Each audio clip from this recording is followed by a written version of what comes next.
everybody, it's Allison, the Holistic Homesteader. I'm just coming down the hill toward my house, and when I get there, I'm going to jump right into making some fire cider.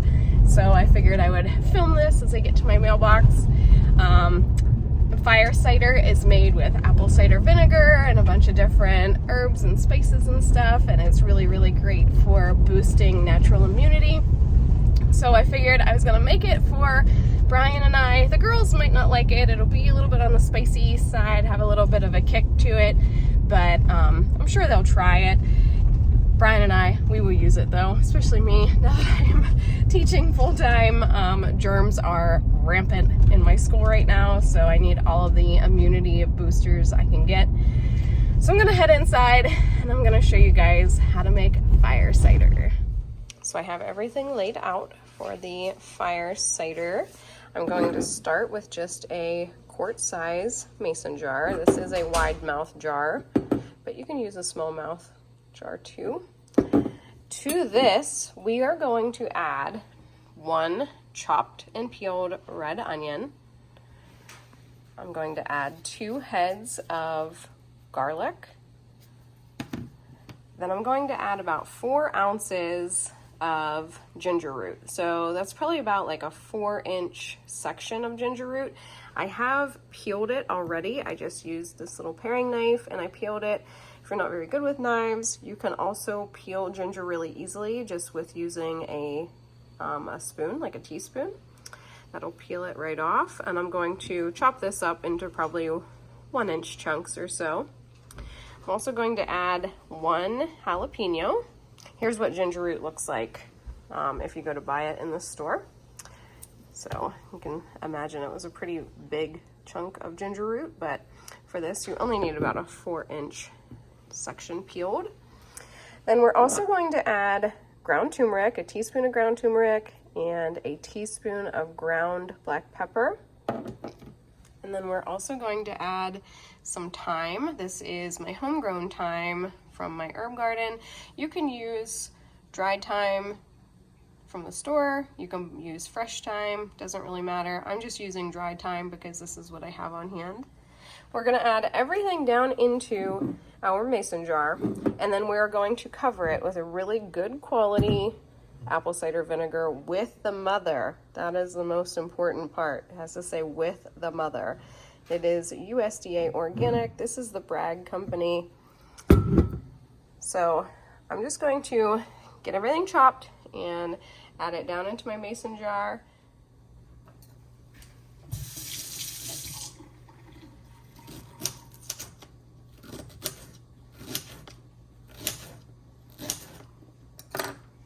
So I cut those a little bit smaller than a 1-inch chunk. It really doesn't matter, honestly. It really doesn't matter at all. It could have been left whole. For the purpose of this video, I'm cutting it into 1-inch chunks. Same thing with the onion. It really doesn't matter. When you do this fire cider, you're going to let it sit for weeks. And when it's done sitting and infusing, then you have the option of taking this mixture and putting it all into a blender. I have a Ninja here.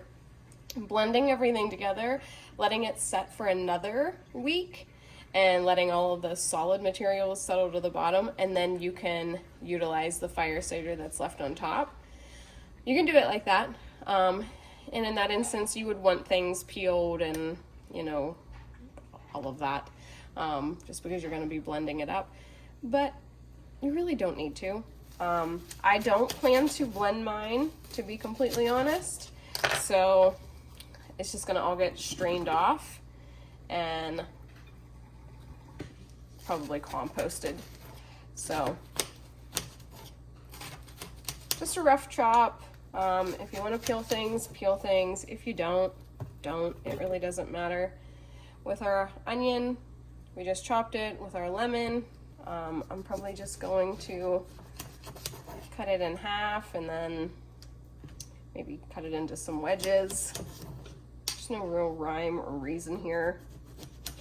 Basically just cutting it to fit into the jar. You can see my jar is getting pretty full, and that's totally okay. I am not peeling these. You could smash them all, peel them all. I'm just going to cut it down the center, expose all of those cloves, and just going to throw them right down in there. Any really loose paper I'll pull off. I made sure these were all washed and clean too. You don't want to just pick it from the garden or buy it from the grocery store and not wash it. Always wash everything really well before you eat it and use it. So same thing for this one. It's already super potent. My eyes are already watering. Just take off some of this extra paper. Throw that down in there. We're running out of room. Oops. In our jar.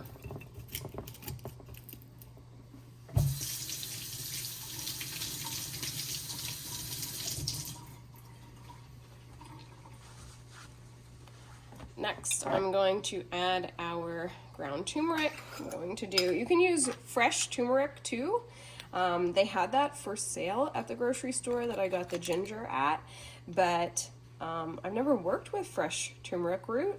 Turmeric is not a spice that I use a lot in cooking. Sometimes the herb side of me enjoys turmeric for inflammation and stuff, but I really don't use turmeric in cooking. So I just opted for the ground turmeric. This is the organic, USDA organic ground turmeric. This is Great Value brand from Walmart. I'm also going to do a teaspoon of just black pepper.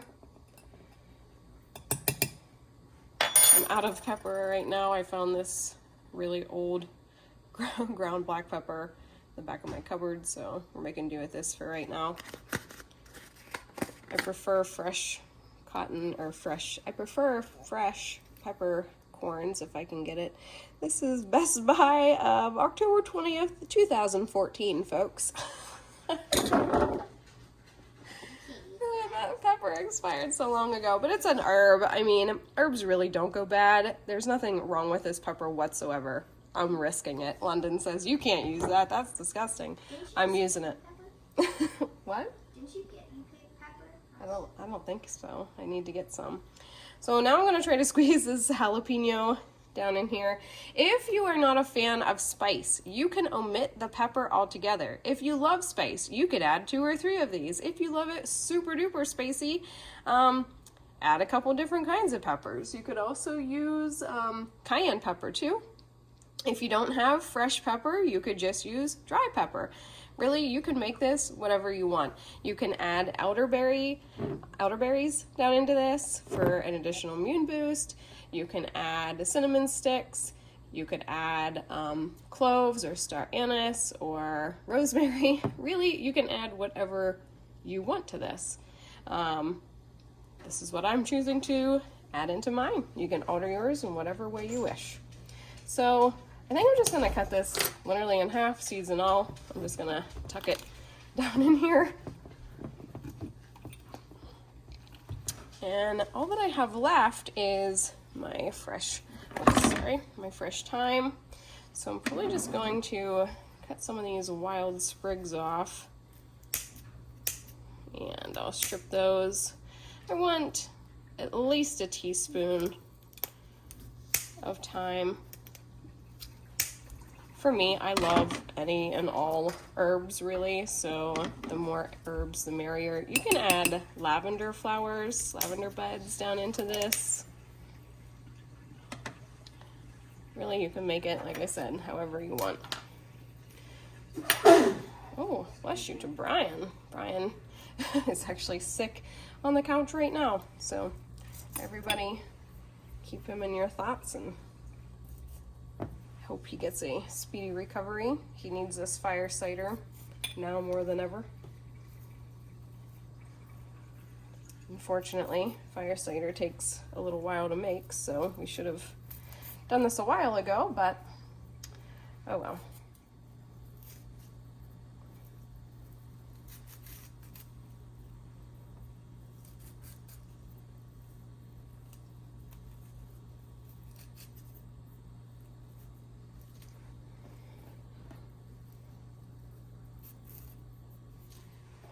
All right, so now that I've gotten thyme all over my kitchen officially,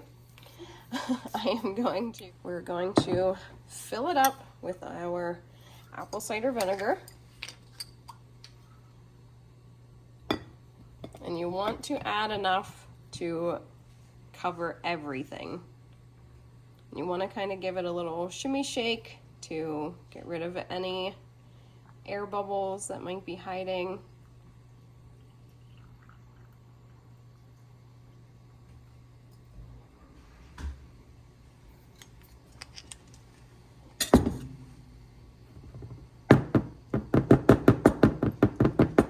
And we just put our lid on.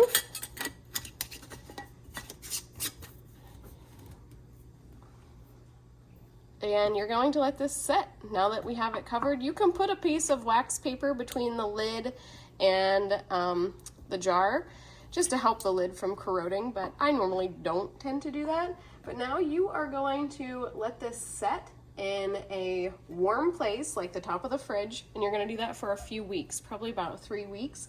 You are going to shake the jar daily. You're just going to give it a good shake, make sure everything is good and mixed up.